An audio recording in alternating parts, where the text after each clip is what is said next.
Hello guys, నేను మీ రాజస్థాన్ అబ్బాయిని. And ఈరోజు అయితే మేము ముగ్గురు దోస్తుగాళ్ళు కలిసి మడక్సిరా వెళ్తున్నాం అనమాట. ఎందుకంటే అక్కడ మన వినాయక నిమజ్జనం ఉంది కాబట్టి అక్కడ విజువల్స్ ఒకసారి మీకు చూపిద్దామని ఇప్పుడు వెళ్తున్నాము. అంతలోనే ఆకలి అవుతుందంటే మనము ఇక్కడ గోబీ చాలా అంటే చాలా ఫేమస్. అంటే మావాడు అలా తినేసి గోబీని, అండ్ ఈ ప్లేస్ గోబీ హోటల్ పేరు ఎక్కడుందో కామెంట్ చేసి చెప్పండి, సరేనా?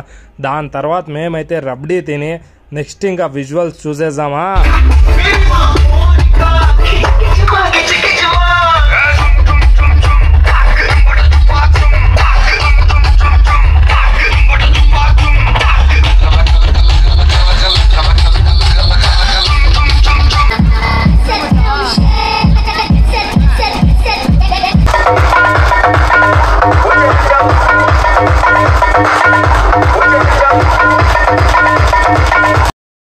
అండ్ నెక్స్ట్ వీడియో కోసం వెయిట్ చేస్తుండు గురు, అదిరిపోతుంది.